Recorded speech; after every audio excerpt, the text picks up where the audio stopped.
My wife looked at me across the breakfast table and said, "You don't contribute anything real to this family. You just live off me." So on her birthday, when 19 of her relatives showed up expecting a party, I let them open an empty refrigerator. The moment my wife told me I contributed nothing to this family, she was standing at the bathroom mirror doing her mascara, and I was handing her a cup of coffee I had already made, at exactly the temperature she liked, in exactly the mug she preferred, the white one with the small chip on the handle that she refused to throw away because her college roommate had given it to her. She took the mug without looking at me. Then she said it. "You know what your problem is, Daniel? You don't actually contribute anything real to this family. You just exist here. You live off what I build." The words landed so cleanly they almost didn't register, like a blade that's sharp enough that you don't feel the cut until you see the blood. I stood there in the bathroom doorway in my gray Carhartt sweatshirt, the one with the paint smear on the left cuff from when I refinished the deck last summer. My coffee was in my other hand. The shower was still steaming. Outside, our golden retriever Scout was scratching at the back door because I hadn't let him in yet from his morning run in the yard, something I did every morning at 6:15 before Rachel was even awake. I said, "Excuse me?" She capped the mascara. She adjusted an earring. She met my eyes in the mirror for exactly 1 second. "You heard me. My name is Daniel Mercer. I'm 43 years old. For the past 11 years, I've been married to Rachel Mercer, née Calloway, who is a regional sales director at a pharmaceutical company out of Columbus, Ohio. She earns good money. She works hard. I've always respected that. What she seems to have forgotten, or decided doesn't count, is what I do. Let me tell you what I do. I work remotely as a freelance structural engineer. Not the glamorous kind, the invisible kind. I review load calculations and building plans for mid-size contractors across 4 states. I work on a project basis, which means some months are heavy and some are lighter, but over the past 3 years I've averaged around $78,000 annually. Less than Rachel's salary, yes, but real money, paid into a real joint account, used to cover real bills. What I also do, I wake up at 5:50 a.m. every weekday and make coffee for 2 before Rachel's alarm goes off. I pack our son Owen's lunch because Rachel is usually on a work call by the time he needs to leave at 7:40. I coordinate Owen's soccer schedule, his orthodontist appointments, his school field trips, and the 3 separate allergy medications he takes in a specific order every morning. I handle every home repair. The hot water heater I replaced last February, the gutter system I regraded after the flooding, the HVAC filter I change every 6 weeks, the cracked driveway section I re-poured myself last spring using a YouTube tutorial and $47 in supplies instead of the $1,200 a contractor quoted. I do the grocery shopping. I handle the household budget. I manage our investment accounts, our insurance renewals, our car maintenance schedules. I filed our taxes for 11 consecutive years, the last 4 of which required a Schedule C, a depreciation table, and a conversation with our CPA, Mark Hillis at Hillis Accounting in Dublin, Ohio, that lasted 90 minutes and saved us over $4,000. I am also, not incidentally, the person who remembered Rachel's mother's birthday when Rachel forgot, who ordered the anniversary flowers when Rachel got buried under a quarterly review, who bought the teacher appreciation gift baskets for Owen's classroom every May. So when my wife, standing at our bathroom mirror on a Tuesday morning in March, told me I contributed nothing real, that I was just living off her, I set my coffee mug on the sink ledge very quietly, and I said, "Okay," that was all. She left for the office at 7:55. She did not apologize. She did not ask if I was all right. She kissed Owen on the head, told me she'd be late, and rolled her suitcase to the car because she had a 2-day sales conference in Cincinnati starting that afternoon. I watched the car back out of the driveway. Then I walked inside, poured the rest of my coffee down the sink, and sat at the kitchen table for a long time. Scout put his head in my lap. I scratched behind his ears, and I started thinking very carefully. The red flags had been appearing for about 8 months, which I now understand is the window during which Rachel's mother, Diane Calloway, became a permanent feature of our lives instead of a seasonal one. Diane moved to Dublin in July after Rachel's father retired to Florida without her. A separation that was described to us as a mutual arrangement and felt from the outside like a slow-motion diplomatic incident. Diane was a tall, immaculately dressed woman of 63 who believed that Rachel had married below her potential and had been not quite saying so for 11 years in the way some women do, through implication, through eyebrow, through the particular silence that follows a compliment about your wife's accomplishments. She started coming to dinner every Sunday. By September, she was coming Tuesdays too. By November, she had a key to our house. I asked Rachel about the key in December, carefully, without accusation. She said, "She's my mother, Daniel. She needs to feel welcome." I said, "She's welcome. She doesn't need independent access." Rachel looked at me the way she'd been looking at me with increasing frequency over those months, like I was a minor inconvenience in an otherwise orderly system. "I'm not doing this with you," she said. I noticed things after that, the way conversations shifted when Diane was in the room, how Rachel's language about our life changed. She started using I, where she used to say we. "I bought this house. I handle the finances. I make this family work." Small linguistic revisions with large structural implications. I noticed Diane's eyes track me with a particular particular measuring quality when she thought I wasn't looking, like she was calculating the distance between what Rachel deserved and what she had. And I noticed, most critically, that when I raised any concern about the key, about Diane's comments, about the shape of our evenings, Rachel's response was increasingly borrowed from somewhere else. Phrasing that didn't quite sound like her. Frames that fit Diane's worldview more neatly than our actual history. I didn't have a name for it then. I do now. Erosion, the slow kind, where you don't see the edge moving until you're standing somewhere different than you started. The morning after Rachel left for Cincinnati, I opened a separate bank account at Fifth Third Bank on Henderson Road, a personal account. I transferred 3 months of my freelance income into it, money I had earned, invoiced, and deposited myself. Then, I called my friend Greg Talbot, who had been my closest friend since graduate school at Ohio State, and who was, conveniently, a family law attorney at Talbot and Reese in Westerville. I didn't call him for legal advice. Not yet. I called because Greg was the person I called when I needed to think out loud without being managed. I told him what Rachel had said. There was a silence. Then Greg said, "Daniel, buddy, that's not a bad day talking. That's a belief." I stared at the ceiling in my home office. "I know," I said. "What are you going to do?" "I'm going to take her literally," I said. He was quiet for a moment. "Okay," he said. "Tell me more." Rachel's birthday was April 14th, 39 years old. Every year, the Calloway family convened at our house for what had evolved over the years into a full production. A sit-down dinner, a cake I baked from scratch, a decorated dining room, coordinated flowers, a curated playlist. Diane organized the guest list and Rachel enjoyed being celebrated, which was fine, and it was her birthday. But the engine of the thing was me, had always been me. This year's guest list, which Diane texted me on March 28th, with the assumption I would treat it as a to-do list. 19 people. Diane herself, Rachel's sister Courtney and her husband Pete, their 3 kids, Rachel's Aunt Barb and Uncle Glenn, 3 of Rachel's college friends who'd become family adjacent, Courtney's in-laws for some reason, 2 neighbors Diane had befriended, and on and on. I read the list twice. I saved it. Then I made a decision that required more discipline than anger. I did not cancel anything. I did not warn anyone. I did not send a dramatic text. I simply stopped. I stopped buying party supplies. I stopped planning a menu. I stopped ordering flowers. I stopped checking the cake recipe I'd bookmarked. I stopped doing the invisible pre-work that made these gatherings feel effortless. I bought groceries for Owen and myself, 3 days at a time, carefully. A rotisserie chicken, pasta, string cheese, apples, cereal, milk, Scout's food, Owen's allergy medications, which I picked up from CVS on Sawmill Road because I always picked them up. The refrigerator, from the outside, looked like a refrigerator until you opened it. Rachel came home from Cincinnati on Thursday. She was energized from the conference, slightly distracted, and moved through the house the way she had been moving through it for months, like someone passing through a lobby rather than living in a home. She opened the fridge, looking for sparkling water. She frowned. "We're low on stuff." "I've been busy," I said from the couch, where I was reviewing plans for a commercial project in Dayton. She grabbed a La Croix and went upstairs to unpack. She did not ask what I had been busy with. That was, I realized, the heart of the problem. She no longer asked. She had stopped being curious about my days somewhere in the Diane months. She received the outputs of my labor, the clean house, the fed child, the filed taxes, the scheduled appointments, the way you receive electricity, without thought, without source. The following Tuesday, Diane came for dinner. I made pasta for Owen and myself. Rachel ordered Thai. Diane looked at the stove with the expression of a woman cataloging evidence. "Daniel," she said pleasantly, "are you getting excited for the party?" I looked up from my plate. "What party?" Her smile didn't change. "Rachel's birthday, the 14th. "Oh," I said. "Right." Diane's eyes flicked to Rachel. Rachel's flicked to me. I returned to my pasta. April 11th, 3 days before the birthday. Rachel came into my office at 9 p.m. I was finishing a load calculation for a warehouse project in Zanesville. "So, what's the plan for Saturday?" she asked from the doorway. I turned my chair around. "What plan?" She blinked. "For my birthday, the dinner, my family's coming." I folded my hands on my desk. "I know they're coming. So, the food, the cake,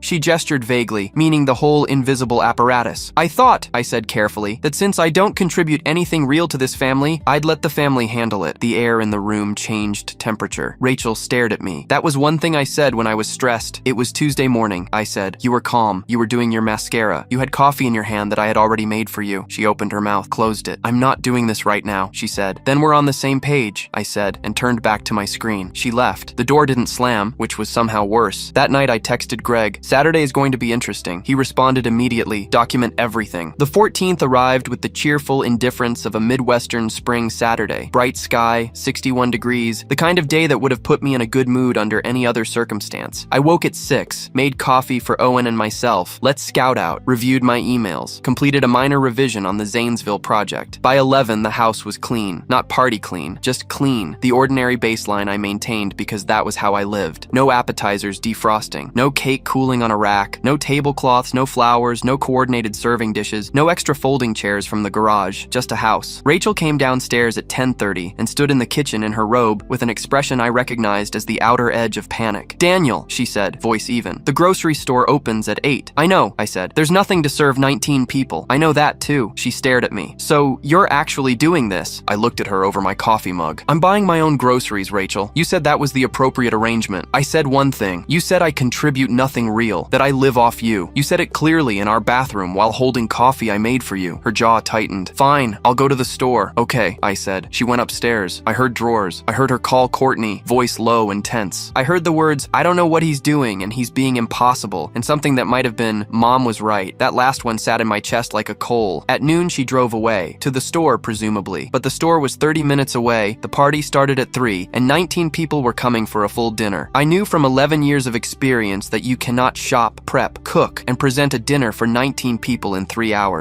Not without planning. Not without the week of invisible infrastructure I had chosen not to provide. Rachel did not know this because she had never had to know it, because I had always handled it. At 3:07, the first car pulled into the driveway. Diane arrived first, as she always did, wearing a blazer the color of champagne and carrying a gift bag with a card ribbon so large it doubled as a flag. She kissed Rachel. She assessed the foyer. Her eyes traveled to the dining room. Bare table, no candles, no flowers, and she made a small, controlled sound. "Oh," she said. Then Courtney and Pete with the kids, then Aunt Barb and Glenn, then the college friends, then the neighbors Diane had invited. Then, in clusters and pairs, the full 19 until our living room was loud with overlapping voices and the particular energy of a crowd that expects to be fed. Owen, 12, and observant in the way of children who have learned to read rooms, drifted to my side. "Dad," he said quietly, "what's for dinner?" "Pizza eventually," I said. "Don't worry." He looked at me for a second. Then he nodded like a man and found his cousin to play video games with. Rachel circulated among her guests with the forced smile of someone diffusing something. She shot me looks I could read from across the room. Fix this. She had managed to pick up some deli trays, sliced meats, cheese, crackers, and set them on the kitchen island with the hurried asymmetry of improvisation rather than hospitality. Diane found me in the hallway at 3:45. "Where's the dinner?" she asked, voice pitched below the crowd noise. "I'm not sure," I said. "Daniel." Her tone was the kind that expected immediate compliance. "This is Rachel's birthday. This is her family. I know. You always do the dinner." "I used to," I said. She studied me with the calculating eyes of a woman who had been underestimating me for years and was now revising. "Whatever Rachel said that upset you," she started. "This isn't about being upset," I said. "This is about being accurate." She stiffened. "Meaning?" "Meaning if I contribute nothing real to this family, then this is what the family looks like without me." I stepped past her and went to check on Scout. "The kitchen moment happened at 4:15, Rachel said, loudly enough to carry. "Okay, everyone, let's see what we've got in the kitchen," in a voice designed to signal that dinner was coming, that things were under control, that the machine was functioning. She opened the refrigerator, and 19 people got a clear view of a half-gallon of milk, 6 eggs, leftover pasta in a Pyrex container, Owen's apple juice, Scout's wet food, and a bottle of Dijon mustard. The silence was architectural. It had a ceiling and walls. Pete let out a breath that wasn't quite a laugh. Aunt Barb made a sound. 3 of the children continued fighting over a Nintendo Switch in the living room, blissfully unaware that the adults around them had just collectively recalibrated. Rachel turned from the refrigerator and found me standing in the kitchen doorway. Her face had moved through disbelief and landed somewhere harder. "Daniel," her voice was quiet. The crowd quiet was louder. I kept my tone even. "You said I don't contribute anything real, Rachel, so I stopped contributing. For the party, the grocery run, the cake, the planning, all of it. I thought since I was just living off you, the least I could do was stop imposing." Courtney made a sharp intake of breath. Diane's chin lifted with the reflexive authority of a woman accustomed to controlling rooms. "This is not the time or place. You've been in my home every Tuesday for 8 months, I said, looking at her. "Telling my wife through your silences and your implications that she married beneath herself. You handed her that sentence. She delivered it. And now you're in my kitchen looking at an empty refrigerator that I usually fill. And you want to tell me this is not the time or place." Diane recoiled. Courtney put a hand on her arm. Rachel was very still. "Pete and I have always liked Pete, for the record," cleared his throat. "Okay, this is clearly something that should be a private conversation. Can I suggest we just order pizza?" "Yes," I said. "Order pizza." He pulled out his phone, but Rachel wasn't done. "You embarrassed me," she said, voice dropping even lower. "Just for me now. In front of my family. On my birthday." I looked at her. Really looked. "You embarrassed yourself," I said. "In front of your family. In your own bathroom. When you handed me your coffee, looked in the mirror, and told me I was nothing." Her eyes filled. She looked away. What happened next was not what I expected. Rachel's friend Jess